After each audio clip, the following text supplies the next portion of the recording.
Hello. Tonight I was thinking about talking to you about challenges of road life. Oh, I see the editing already. This is the first time that I've actually filmed just up here in the cab. I thought it would be kind of fun. Welcome to the channel. My name is Freya Wilding. I am a solo mom who travels with her teenage daughter, Ruby Wilding, and our channel's name is Adventures in Wilding. And tonight I really wanted to talk to you about some challenges of full-time road life. We live in a Class C RV, it's 33 feet long, and affords us, the two of us, plenty of room with our Sheltie, Perseus. And I have older kids who still come to visit and gives them space to also be. Tonight, I'm really excited about this. Okay, let's just be honest. I'm having a few technical difficulties. I wanted to share some challenges that I personally have traveling full-time, and some of them that are obstacles I'm dealing with right now, and some of them that I have absolutely overcome and how we do it full-time. We have been full-time nomads for over 6 years this time around, and we also have 3 years back in the early 2011 through 2014. And some challenges have been definitely harder than others, where we're still trying to find a solution and balance. So I will throw out the first thing that is so important, and that is electricity. We had a generator. It was a gas generator, but 3 years ago it blew out and I did not have the finances to replace it.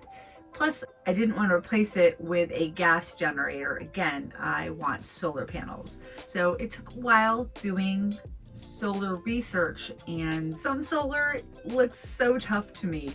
I've watched a lot of YouTube videos, and there are a lot of batteries and wires and switches and components to put together, and I just don't feel confident in my skills to do something like that. So I really want a portable generator, solar, that I can also have like a wall attachment to, and just a nice, easy, turn it on, plug in your laptop, and boom, it's up and running.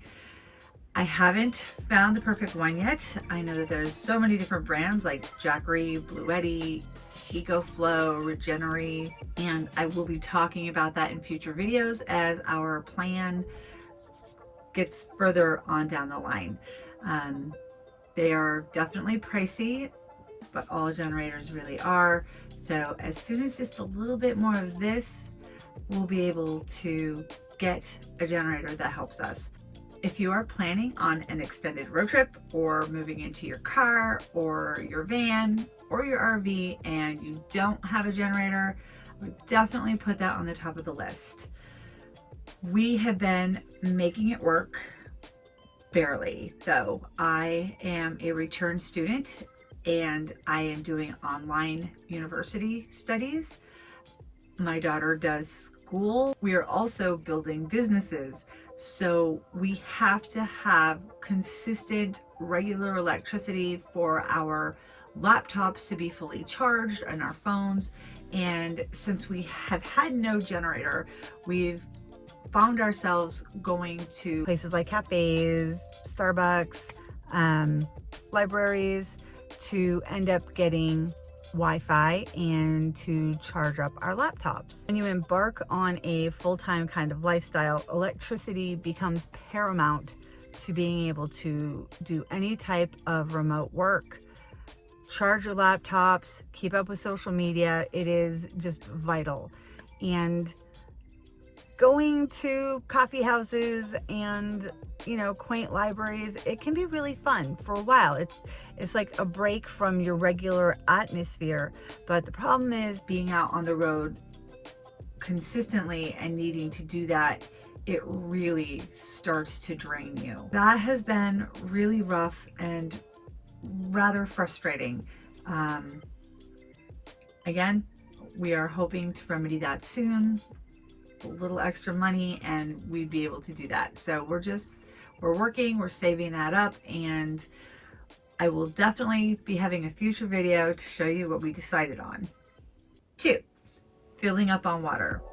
This one we have definitely got mastered down. We do not often have to purchase water in a grocery store. Right now, water like Crystal Geyser and I think it's Arrowhead.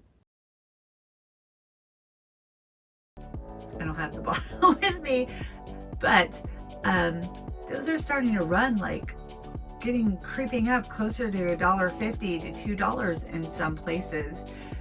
So we have been collecting our bottles to fill them up at water vending machines. So right now we're in California and they have got these water vending machines everywhere, mostly at pharmacies, grocery stores. Walmart often has them outside. There's one in front of Albertsons. You can find them so many places. Arizona most especially has salt-free water vending machines, and it's really economical. Oftentimes we can find it for 30 cents a gallon up to 50. 50 cents a gallon is probably the most expensive that we've found. We fill up and we're good to go. Our second favorite place, well, okay, let me rephrase that. Our very first favorite place to get water is a freebie, and that is at state parks. State parks usually have absolutely delicious water. Here in Morro Bay, there is a beautiful state park. There's plenty of ample parking outside of the park itself, so you can just walk on over and get a few gallons and bring it back for use. You can also get a day use pass and go in and dump if you need to for your rig or your van, and you can also fill up on water. This is a great and economical way to save and find good, fresh tasting, filtered water. Something we are looking to do in the near future is get rid of all of our plastic bottles. Insert little video footage, because we have so many of them. They're just starting to overwhelm and there's no real place to put them. So I've been looking on Amazon and they have really huge like water cooler bottles, the ones that you usually see upside down, but you can get them, and then there's pumps to put on top. So you can just go ahead and literally filter your water and pump it up from that big jug. So we're looking at getting a couple of those. I'll probably get a link and put it down below so that you can also take a look at it and see if it might be something that fits your needs. We do keep cleaning water in a great big blue Coleman. It sits on our RV steps and we use that for washing dishes. Number 3 is showers. Showers can be easy to find on the road, from fitness centers to truck stops, sometimes renting a hotel room or a cabin. However, when you're in a small town like we are right now, there isn't any of those. There are no fitness centers, no truck stops. It's just a very small town. So at first we've only been taking showers the old-fashioned way with a sponge bath with a bottle of warm water and just a cloth, and then washing our hair outside with a bottle of warm water. If you'd like to see me do that in the snow, click up here and you'll see my demonstration of going outside when it is freezing and there's snow on the ground and I wash my hair. Well, that's become pretty much a mainstay to stay clean, but after a while you really want a good hot shower. We found that we got to add state parks to our list. In Morro Bay, there was a fantastic state park, and it says that you're only supposed to use the bathrooms if you are a registered guest. However, we found that a lot of van lifers would park out to the side and go in with their bag and just take a shower. It was a really fun experience. Oh, hello, Perseus. But state parks are a fantastic option, so you definitely want to put those on your shower lists. Next one is sleeping spaces. Now, I have another video on stealth parking and boondocking. You can see that. I'll put a link down below to that, where I go very much into detail about places that we go to sleep at night. And yes, it is possible to park and stealth camp in something even as huge as my 30-foot RV. So you could definitely do it in a van and in a car. Sometimes it is a challenge when rolling into a new town or a new city and you're not really sure about where you can do this in a careful, stealthy manner. A good idea is to check and watch for other streets. Take a ride around the town. Do you see other RVs? Do you see other vans? Is it nice and wide? Is it open? Sometimes there seems to be absolutely no good stealth camping spots. If you run into that in a small town, oftentimes you can go ahead and find a hotel nearby, and if you can find a hotel, you can sleep in the parking lot or curbside of the hotel. I will throw out at you that most cities do not allow you to sleep at a Walmart. You need to check the ordinance, go in and ask a manager. But again, in a small town or a small city, you might not get that. So case in point, in a place like Morro Bay or Pismo Beach or some of these beach towns, you're not going to find that. And if you're lucky enough to find it, they will not allow you to be there. They will kick you out. So what we found is that if there is anywhere that you see truckers stopped to sleep, that is usually a good place for you to sleep. If you find a hotel or an inn, sleeping on the side of the road there on a curb is fine. We've never experienced a problem with that. And also sometimes you can even sleep in the parking lot. This is something that a lot of people do. Sometimes we will sleep near apartment buildings. That is another great curbside place to be. It just looks like you're visiting someone. Don't wear out your welcome. Don't stay too long. Don't stay too many nights. You don't want to like set up residency. You don't take out things like your lawn chairs or pull out your slide or your stairs or, you know, go dumping water, you know, or any of those things. You don't want to sit on the roof of your van and enjoy the stars. We're being stealthy here. So it's just hanging out, going to sleep for the night, and then leaving in the morning. And it's amazing. Honestly, we've done this up and down the coast all summer long, and we have boondocked everywhere. It is an incredible thing to do. It is a great practice. I love it. And there are safe, easy ways to do it. You just want to scope out things during the day when you pull into a new place, new town, especially a small town when you don't have a parking lot that you think that you can stay. Let's address getting mail.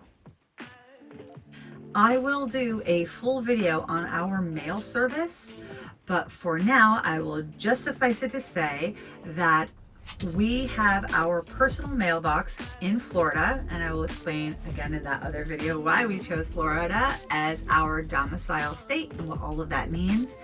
And what we do is our mail goes there. It is our personal residence. Dog hair is flying around. That's going to happen. He is so fluffy. Our mail goes there, and then wherever we are, of course, if we're at a friend's house or family, we can have it sent there, and they'll deliver it directly there and send it to wherever we are. However, most of the time we're on the road, and how we get our mail is that we have it sent and delivered to a general mail delivery in whatever town or city we're in. So when we're at Morro Bay, wherever you pull into, you go ahead and stop at the post office, ask them, hey, can I get general mail here? You want to make sure, because every now and again you will run into a post office that do not accept general delivery. We have had that happen in Bend, Oregon. Bend has like 3 or 4 different post offices. We chose one thinking, of course, they'll have general delivery. Well, they didn't. They literally sent it back, and we had to have it sent back to a different post office in Bend.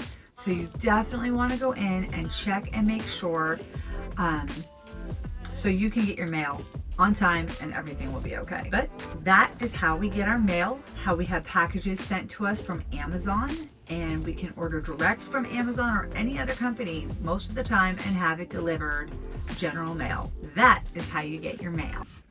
Well, okay. I think we got it all. We're really excited about some new ideas that I'm having for the channel. I'm working at it. I really want to be consistent and post some really great content about how you can travel this way as well. I've been able to be posting, but it's been a little sporadic. I am also a full-time student. Okay, 3/4 time, which is often considered obviously between full-time and part-time, but I'm also taking creative writing course, which is heavy on reading and writing. So it's really worthy of being called 2 courses in one.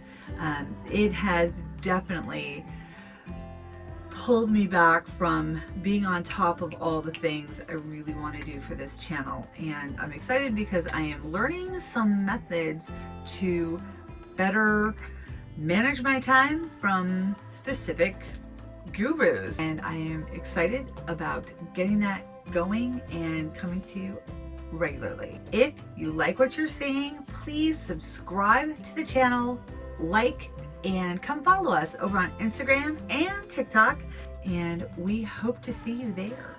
Go out there and have your own adventures in wilding. Peace.